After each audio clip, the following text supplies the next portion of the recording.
목적 없는 세계라는 최초의 아이디어. 쳇바퀴 위를 달리는 햄스터는 요란한 발놀림과 달리 한치도 앞으로 나아가지 못한다. 사람들은 그 동작에 헛수고라는 단어를 입힌다. 그러나 도착점이 없다는 사실이 곧 행위의 무가치를 의미할까? 세계는 무엇을 위해 존재하는가? 라는 물음에 아무것도라는 대답이 허용된 것은 사실 그리 오래되지 않았다. 오래전부터 인간은 사물의 근본에 어떤 텔로스가 숨어 있으리라 믿었다. 하지만 과학혁명과 세속화는 되는 대로 일어난 세계라는 참신하고도 위험한 상상을 무대 위에 올렸다. 아리스토텔레스는 4가지인 가운데 목적인을 가장 높은 지위에 두었다. 모든 존재는 스스로의 완성을 향해 나아간다는 것이다. 그러나 같은 시기 데모크리토스와 에피쿠로스의 원자로는 무심한 충돌과 배열로도 세계가 성립한다고 주장하며 텔로스를 약화시켰다. 동아시아에선 열자가 이런 파열음을 미리 울렸다. 어린 소년이 묻는다. 모기가 사람의 피를 빨고 이리는 사람의 고기를 먹습니다. 그렇다고 하늘이 모기와 이리를 위해 사람을 만들었다고 할 수 있겠습니까? 이 질문은 존재와 목적의 고리를 느슨하게 만든다. 목적이 곧 가치라는 명제가 깨지기 시작한 순간이었다. 1세기 중국의 철학자 왕충은 논형에서 사람을 옷주름 속에 기생하는 이에 빗대며 신이 인간의 목소리를 듣는다 하는 신앙을 조롱했다. 그는 번개를 음양기운의 충돌, 지진을 지각 내부의 기운 순환이라 설명하며 자연의 자율성을 강조한다. 신적 목적이 사라진 자리에 남은 것은 그저 그렇게 굴러온 세계였다. 그에게 허무는 두려움이 아니라 통찰이었다. 갈릴레오의 망원경과 뉴턴의 만유인력은 하늘과 땅을 동일 법칙 아래 묶었다. 라플라스가 신이라는 가설은 필요 없다고 말했을 때 목적 대신 수학적 인과 사슬이 우주의 언어가 되었다. 19세기 다윈은 눈먼 자연 선택으로 생명의 다양성을 설명했고 클로드 베르나르는 생리학에서 목적론적 해석을 배제했다. 왜 대신 어떻게가 승리한 것이다. 니체는 신은 죽었다고 선언하며 기존 도덕의 붕괴를 알렸다. 그의 진단은 절망이 아니라 가치 창조의 초대장이다. 사르트르 역시 실존은 본질에 앞선다고 말했다. 인간은 목적 없이 던져졌으되 바로 그 던져짐 덕분에 스스로 규범을 만들 책임을 지닌다. 카미는 시지프 신화 내에서 우주의 냉혹함을 마주한 순간 돌을 다시 밀어 올릴지 말지는 우리 몫이라 했다. 부조리를 깨닫는 행위 자체가 이미 의미를 발생시킨다는 역설이다. 빅뱅은 왜가 아니라 언제 어떻게 로만 서술된다. 스티븐 와인버그는 우주가 이해될수록 그 이야기는 더더욱 위로가 되지 않는다고 말했고 로런스 크라우스는 양자진공에서 무에서 유가 솟는다 해도 거기엔 아무 의도도 없다고 덧붙였다. 장엄한 허무는 과학적 사실이 되었지만 동시에 지적 겸허를 요구하는 철학적 자산이 되었다. 목적 없음이 곧 무의미를 뜻하지 않는다는 점에서 용수의 중간 철학은 통찰을 건넨다. 그는 모든 것이 공이라면 도 또한 공이지 않은가 라는 비판에 공하기에 인연 따라 드러나는 관계적 의미가 가능하다고 답한다. 본질 없는 세계는 오히려 다층적 의미 구성을 허용한다. 목적을 묻는 대신 지금 여기에 고통을 줄이는 연기의 기술이 강조된다.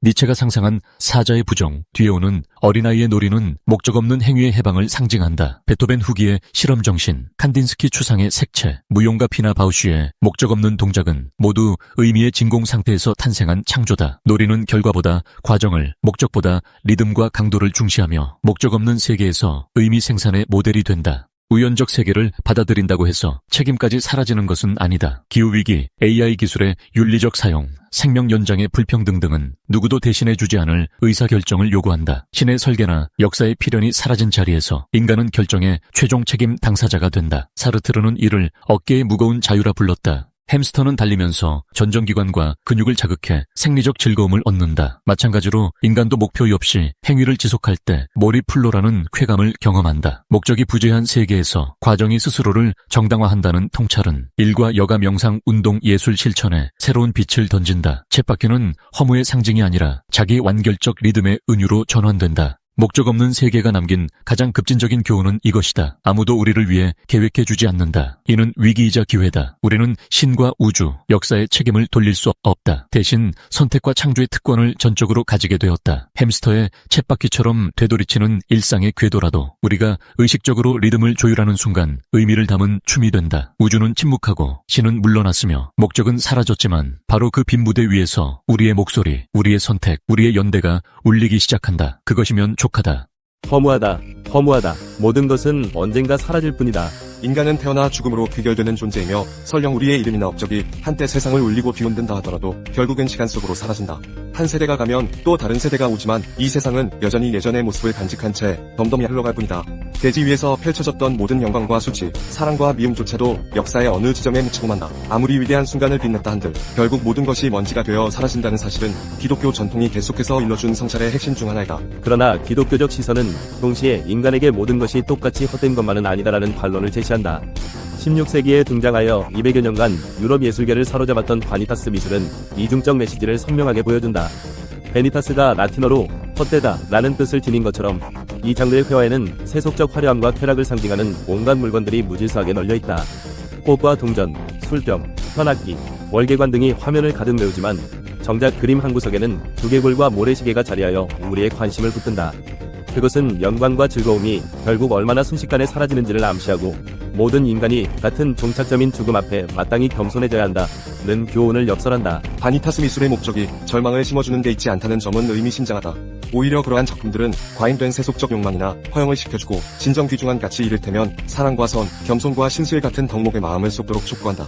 유한성을 직시하는 일의 비관으로만 이어지지 않고 우리로 하여금 현재 삶의 허두른 부분을 과감히 정리하게 하며 더 나은 길로 나아가게 하는 동기가 될 수 있다는 것이다. 그러나 이와 동시에 죽음에 관한 사연은 인간을 극단적 허무로 이끌 수 있는 강력한 무게를 지니고 있다. 기독교 사상가들은 죽음의 교훈이 가장 극적으로 드러나는 예로 부유하고 아름답고 권세 있고 유명한 사람들을 든다. 세속적으로 가장 빛나는 지위를 누렸던 이들도 죽음 앞에서는 더없이 민주적인 처지, 즉 먼지로 돌아가는 동일한 운명에 놓일 수밖에 없기 때문이다. 우리는 이 점에서 은근한 위안을 얻는다. 나보다 훨씬 높은 자리에 있으며 나에게 열등감과 질투심을 불러일으켰던 그조차도 결국 한 줌 재가 되어 사라진다. 이런 깨달음은 지위나 업적에 대한 불안에서 순간적으로 벗어나게 해준다. 이러한 감각은 18세기 잉글랜드의 묘지파라 불린 시인들에게서도 두드러지게 확인된다. 이들은 달 밝은 밤 교회 묘지에 나가 돌이 슬며시 부서진 묘비들 사이를 거닐며 죽음이 모든 업적과 영광을 지워버리는 위력을 묵상했다. 묘지파 시인 가운데 에드워드 영은 그의 시집 밤 생각에서 미혹과 욕망에 이끌려 한 세상의 왕좌에 오르려 했었던 이들도 결국 동일한 종말을 맞는다는 사실을 비웃듯 노래했다. 그가 읊조린 가장 높은 자라도 결국은 여기 그가 누워있다로 끝이 나고 가장 고귀한 노래도 흙에서 흙으로 귀결된다는 문구는 우리 인생의 궁극적 목적지에 대한 날 선진시를 전달한다. 로버트 블레어의 시 무덤도 비슷한 맥락이다. 아무리 자만하고 허영에 들떠 있어도 무덤 앞에서는 그 모든 아청과 과시가 산산이 부서지고 차가운 현실이 드러난다. 묘지라는 공간은 우리에게 당신은 사실 대단한 존재가 아니다 라고 적나라하게 선언한다.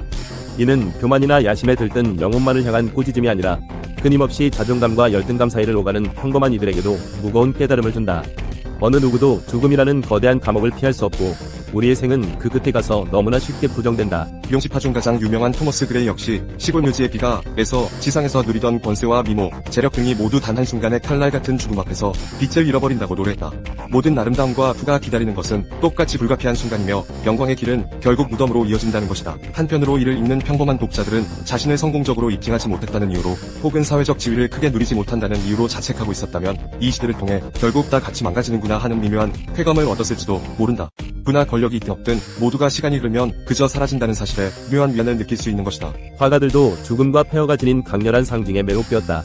특히 18세기 프랑스의 화가 위베르 로베르는 시대의 가장 화려한 건축물들이 먼 미래의 폐허가 된 모습을 그려내는 걸 즐겼다. 그는 폐허의 로베르라는 별명까지 얻었을 정도로 짙고 황량한 분위기의 붕괴된 건물들을 자주 화폭에 담았다. 이런 그림들은 당시 프랑스의 웅장한 건축물을 칭송하는 사람들이 보기엔 섬뜩하면서도 동시에 묘한 해방감을 주었다. 인간이 만든 어떤 지위나 권력도 언젠가는 허물어질 수밖에 없고 그 앞에서 교만을 떨거나 자부심에 빠지는 일이 얼마나 부질없는지를 일깨워줬기 때문이다. 잉글랜드의 화가 조직된 뒤는 영국 금융의 상징인 잉글랜드 은행의 천장이 폭삭 무너진 모습을 그려 명성을 얻었다. 이는 경제적 풍요와 권력의 상징이 세월의 무게 앞에서 무너지는 이미지를 통해 우리의 믿음과 욕망이 얼마나 불안정한 토대 위에 세워져 있는지를 날카롭게 보여준다. 세월이 흐르고 시대가 바뀌어도 폐허가 된 거대 건물의 이미지는 여전히 사람들에게 묘한 안도감과 공포를 동시에 일으킨다. 결국 이것도 무너지지 않겠는가? 라는 관점에서 보면 현재 우리가 열광하는 모든 제도와 상징은 언젠가 폐허의 잔해로 남을 운명이다. 19세기에 이르면 귀스타프 도레 같은 예술가가 21세기의 런던이 황량하게 폐허가 된 광경을 상상하며 캔버스에 옮긴다. 고대 로마 황제의 마지막 날들과 흡사한 장면으로 가득 찬 도레의 작품 속 런던은 지금 우리가 보고 있는 초고층 빌딩의 도시가 아니라 무너진 건물의 더미와 잡초로 뒤덮인 공간이다.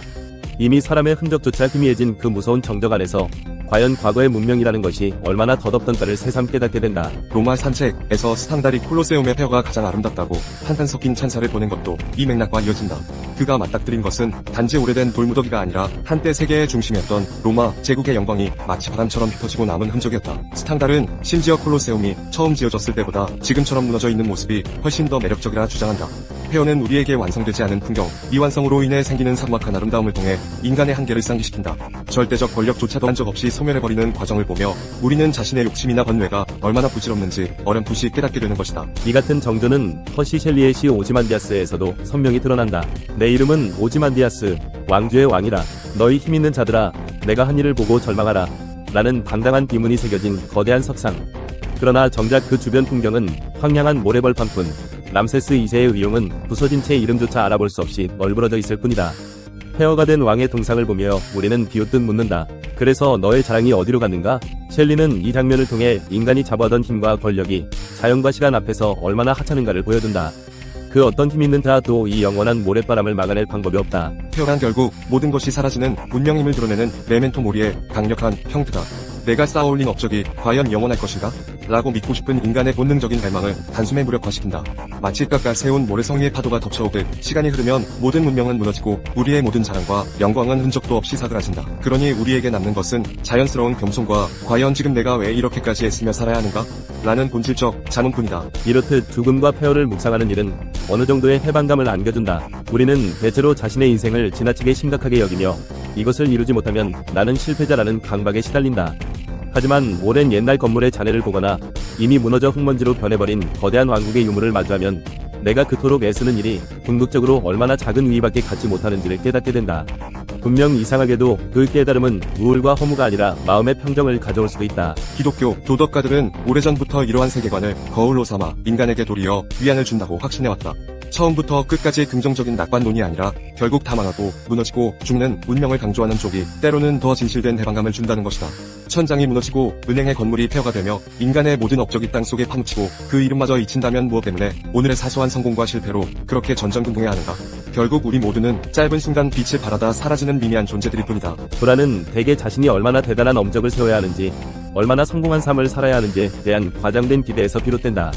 그래서 스스로가 하찮다고 느끼면 몹시 괴로워지는데 역설적이게도 근본적으로 하찮은 존재라는 사실을 적극적으로 깨닫고 나면 오히려 좀 더 가벼워질 수도 있다. 나는 정말로 대단한 존재가 아니다 라는 인식이 처음에는 인간의 자존심을 상하게 할지 몰라도 궁극적으로는 마음을 편하게 한다.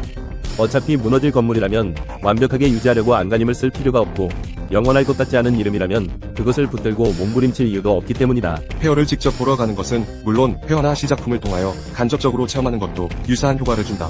커다란 사원이나 궁전이 무너진 그림을 들여다보면 그곳에서 사람들의 함성과 웃음소리가 가득했을 과거의 순간이 상상된다. 그러다 그것을 집어삼키듯 엄습한 시간의 힘을 떠올리고 나면 내가 지금 이토록 버둥거리는 일은 과연 무엇을 위한 것인가? 라는 의문이 고개를 든다. 흔히 말하듯 역사의 무덤 앞에서 인간의 모든 과도한 야망은 우스꽝스러운 모습으로 전락한다. 결국 모두가 먼지이자 흙인 우리가 서로를 향해 경쟁과 갈등을 일삼고 지위나 재산을 두고 시기할 이유가 얼마나 있는가? 부유한 자든 가난한 자든 아름다운 사람이든 그렇지 않은 사람이든 권력을 쥐고 있는 지도자든 무명의 군중이든 언젠가는 묘지 한 구석에서 똑같이 썩어갈 존재다. 또한 천년 뒤 어느 방랑자의 눈에는 지금 우리가 살아가는 도시가 황폐한 잔해로 보일지도 모른다. 인간이 남긴 것은 고작 허물어진 건물의 토대 몇 기둥과 알아볼 수도 없는 몇 줄의 낡은 기록에 지나지 않을 수 있다. 이렇게까지 죽음과 폐허를 극단적으로 강조하면 누구는 지나친 허무주의에 빠지는 것을 걱정할지 모른다. 그러나 아이러니하게도 바로 이 철저한 허무의 인정이야말로 우리에게 때로는 명료한 위안을 준다. 우리가 무언가를 성취하지 못했다고 해서, 혹은 세상에 알려지지 않았다고 해서, 혹은 부나 권세를 충분히 얻지 못했다고 해서 그토록 괴로워할 이유가 과연 있는가? 너무나도 높이 바라봤던 이상과 욕망이 사실은 허공에 지은 누각에 불과하다는 것을 깨달으면 비로소 그 욕망에서 벗어날 자유를 얻을 수 있다. 잊어서는 안 될 것은 죽음과 폐허에 대한 통찰이 무조건적인 체념이나 무기력을 의미하지 않는다는 점이다. 오히려 그것은 시간과 자연의 거대함 앞에서 우리 삶의 우선순위를 재조정해보라는 초대장일 수도 있다. 바니타스 미술이 세속적인 상징들 사이에 두개골과 모래시계를 배치한 이유도 바로 여기 있다. 너의 삶은 길지 않다. 너의 재물이나 지위가 영원하지도 않다. 그렇다면 지금 너에게 참으로 중요한 것은 무엇인가? 하는 질문을 던지는 것이다. 결국 모든 것이 헛되다는 말은 우리로 하여금 진정 자신을 구속하는 근심과 두려움에서 벗어나게 해줄 수 있는 열쇠가 된다. 죽음과 폐허가 외치는 메시지는 분명하다. 너는 대단하지 않으며 완전한 업적을 남길 수도 없다. 모든 것은 언젠가 사라질 뿐이다. 이런 모진 선언에서조차 우리는 해방감을 느끼게 된다. 그 순간 무너질 폐허 위에서 괜스레했으며 자기 삶을 깎아내리는 수호의 어리석음을 조금이나마 덜어낼 수 있기 때문이다. 결론적으로 인간은 누구나 하찮은 존재다. 힘 있는 왕조도 찬란한 문명도 유명 인사의 이름도 세월 앞에서 끝내 힘을 잃는다. 지위에 대한 불안, 다른 이와의 비교에서 비롯된 열등감, 인생의 과한 이상과 욕망이 우리의 평온을 깨뜨린다면 오히려 우리는 부질없는 먼지이며 결국 모두 폐허가 될 운명이라는 사유가 구원을 줄 수 있다. 묘지와 폐허가 반복해서 말해주는 진실은 이렇다. 곧 무너지고 사라질 것을 위해 너무 과도하게 애쓸 필요가 없다. 그 사실을 인정하는 것은 결코 패배가 아니다. 그 인정이 가져다주는 평온 안에서 우리는 비로소 지금 이 순간 내게 정말로 가치 있는 것은 무엇인가를 되돌아볼 기회를 얻게 된다. 그리고 그렇게 다가온 깨달음이야말로 역설적으로 우리가 허물을 뛰어넘어 더 깊은 의미를 향해 나아갈 수 있도록 돕는 밑거름이 될 것이다.